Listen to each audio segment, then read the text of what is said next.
So after enjoying the day in Aalborg, we got back to Aalbeck, and the next day it was time to head out for the first Danish island, which was Lasso. Lasso, Lasso. I'm so sorry for not knowing any of these pronunciations. Anyway, um, of course there's no footage of this sail because the phone went swimming, but it was quite a nice sail. We just had to do a lot of motoring, so no sail. It was quite a nice motoring trip. But we did encounter something very cool. Watch this.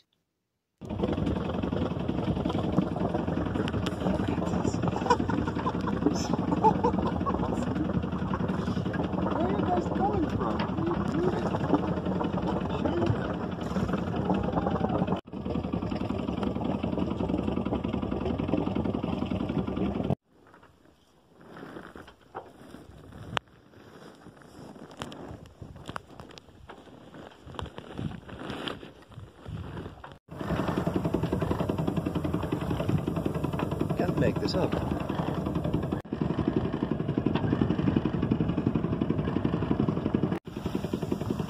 Everywhere.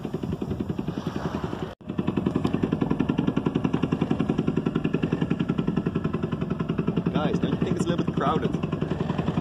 What the fuck?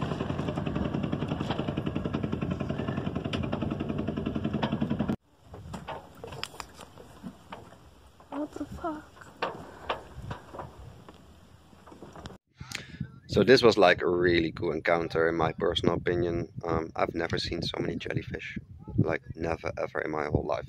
There were so many of them. After this, and kind of enjoying it for like at least half an hour or something, we went to Lasso.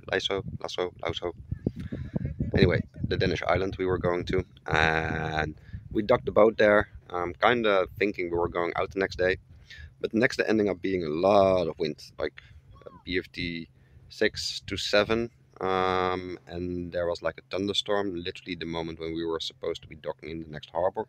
So and then like that was, which was Grena, and I didn't know the harbor, and it looked a little bit weird, so I was like, nah, we're not gonna be doing this, you know, it's just asking for trouble.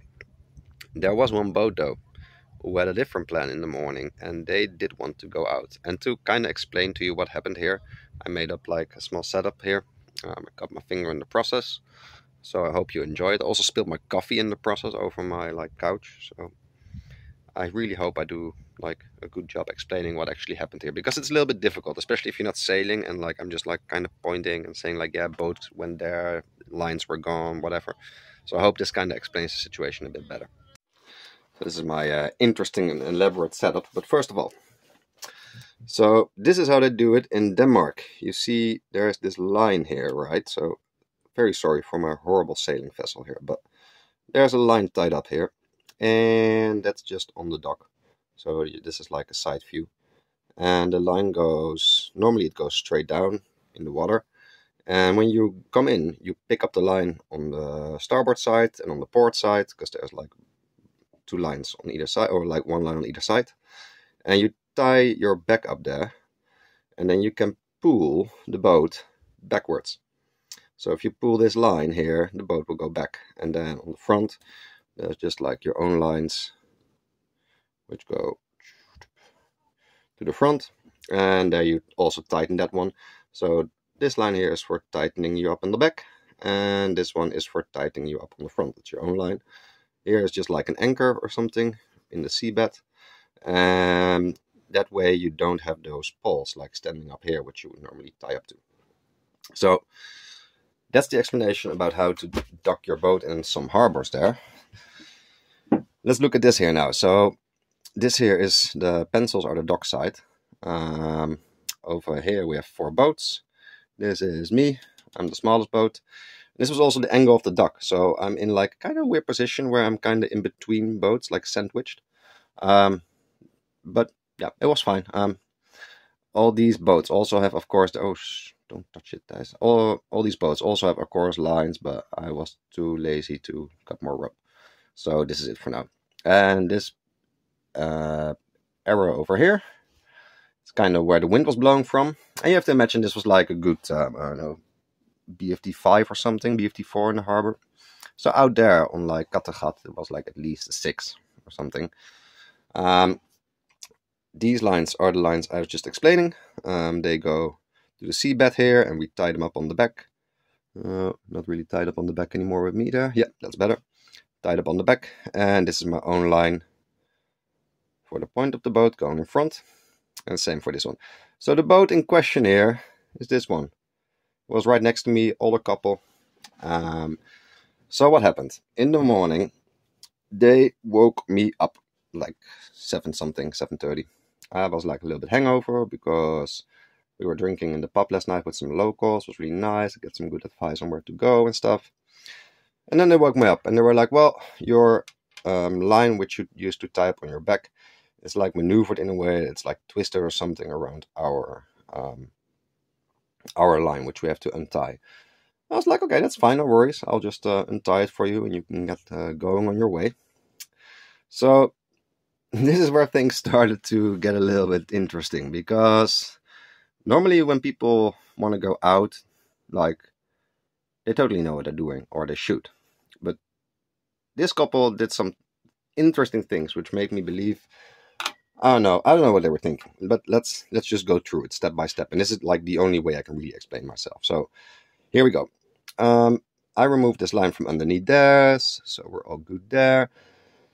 And literally, what they did at this point in time is they shook off every line they had. Hop.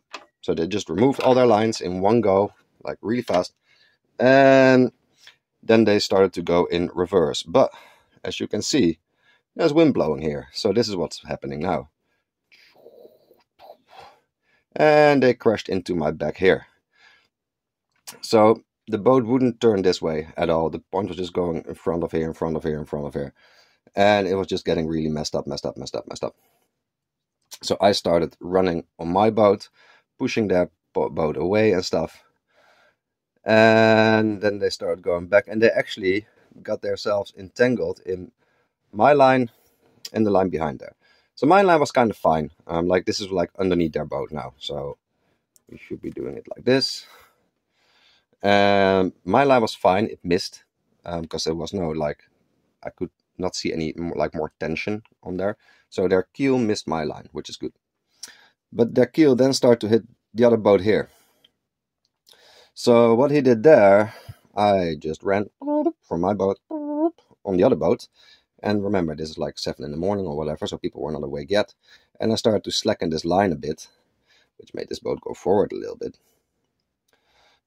So he could actually like get his line entangled. Then he started going in like forward gear again. So he started going there again.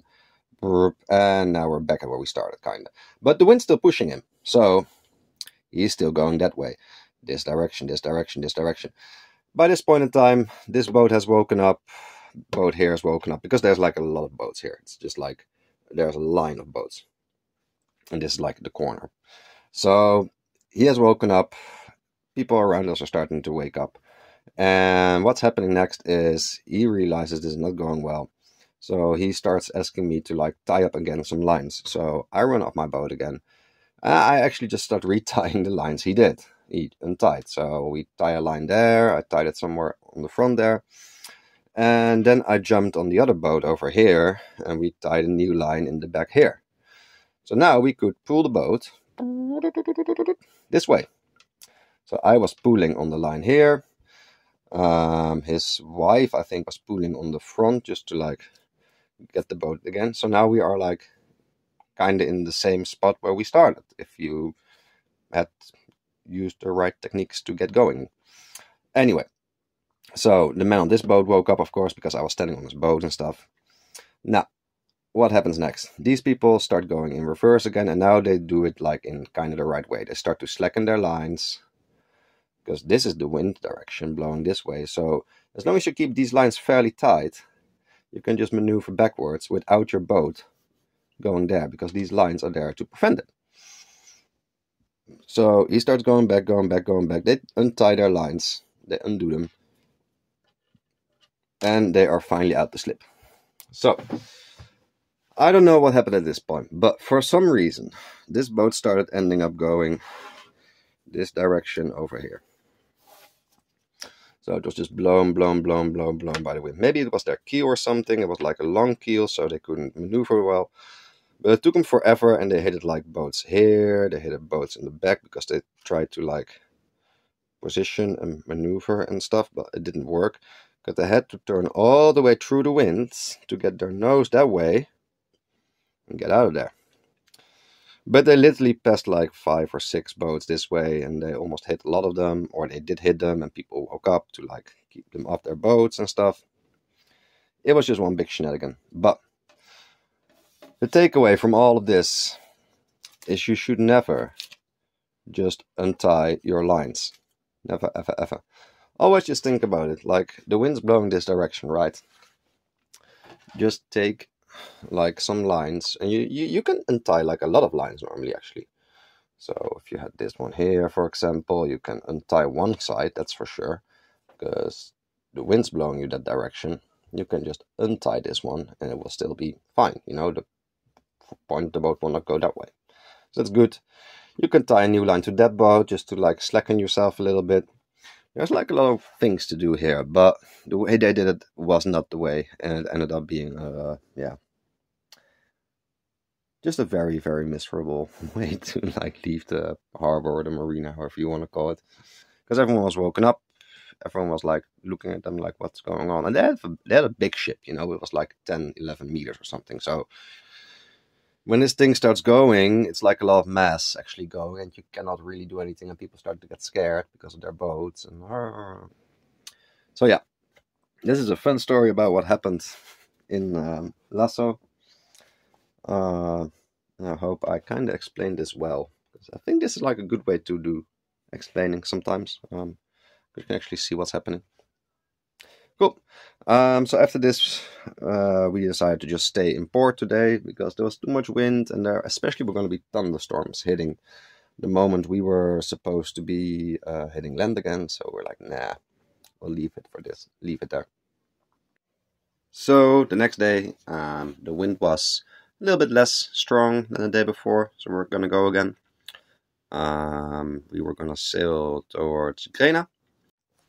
There was some wind in the forecast in the beginning of the trip, but we will probably have to go doing a lot of motoring in the end to really get there.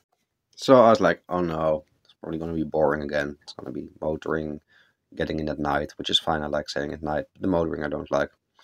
But then we encountered something quite cool. A first for me, a submarine. Sailing out together with some other Dutchies.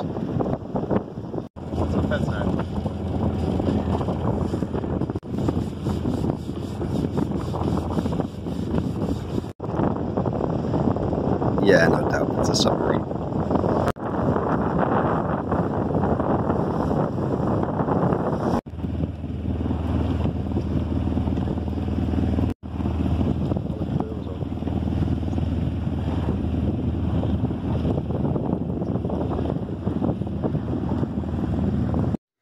So we actually came in quite late at night in Grena, so we decided to stay an extra day there to see what was Grena all about. Didn't really, yeah, impress us. So maybe we'll do it another time again, but I didn't like Grena that much. Anyway, next up was the leg or the passage to Samsø. And this is the place where the unfortunate thing happened, just out of port. So this might be the saddest part of the journey ever. I just dropped my phone in the sea, and now it's swimming along with all the jellyfish. So I'm just gonna stop this video over here, because to be honest, I lost all my motivation for vlogging at this point, and didn't really record anything from our trip from Grena to Samsø. But we ended up in Samsø that night and slept there. Thanks for watching once again. I am really happy we are done with all the lost material kind of parts of the trip. From this point on, everything will be nicely documented again. I really hope you are looking forward just as much as I do, because I miss decent kind of quality vlogs. So stay put for the next one. It will be full of nice footage once again. Alright. Oh, by the way, I keep forgetting, but I have to ask you guys, like and subscribe and ring that bell thingy or something, because apparently it's very important I say this kind of stuff. So just do it, will you?